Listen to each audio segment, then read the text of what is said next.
Deep in the heart of Europe, there lies a beast like no other. The dragon.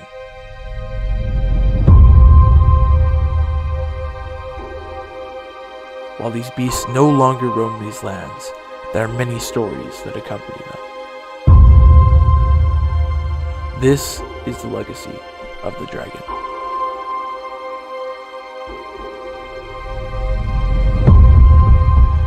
Episode 1 is Majesty's Dragon.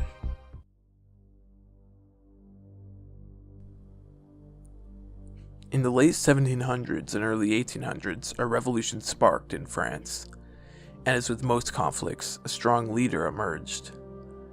Among one that emerged was Napoleon Bonaparte. Napoleon was a genius French military leader, and his tactics brought domination to 2 decades of conflict. In one of his earlier campaigns, Napoleon led an army of 38,000 troops and 5 angle-winged dragons into Egypt in an attempt to conquer Egypt. While there, he wins the Battle of the Pyramids against the Mamelukes in Egypt. However, on August 3rd, 1798, under the command of Admiral Nelson, the British fleet destroyed the weaker French navy at the Battle of the Nile. This resulted in Napoleon's army to be cut off from supplies. Napoleon then withdrew command from Egypt and returned to Paris.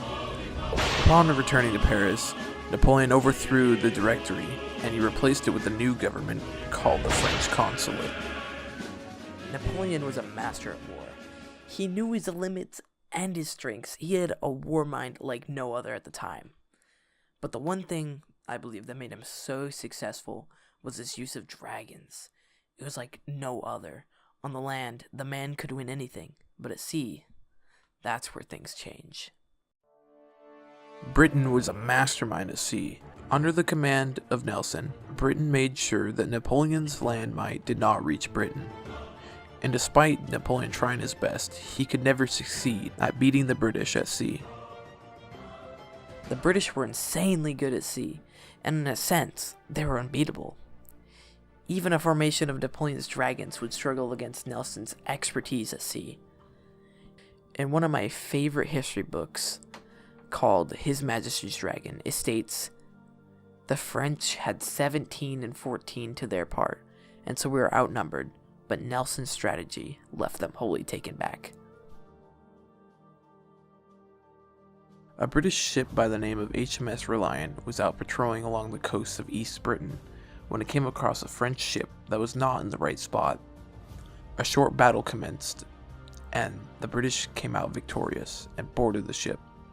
Upon entering the ship, they came across a rare find, a dragon egg.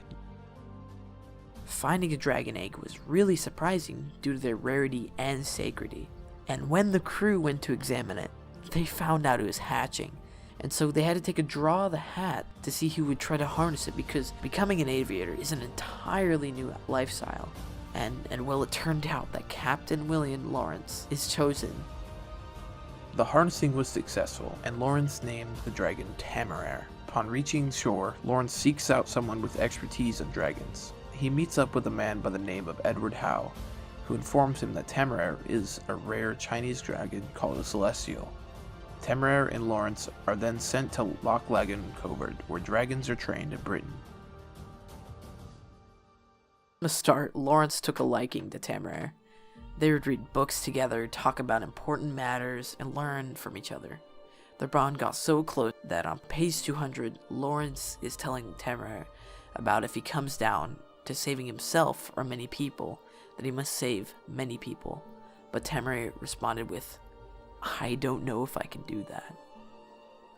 So Temeraire would rather save Lawrence's life than the lives of many, which shows how close they were.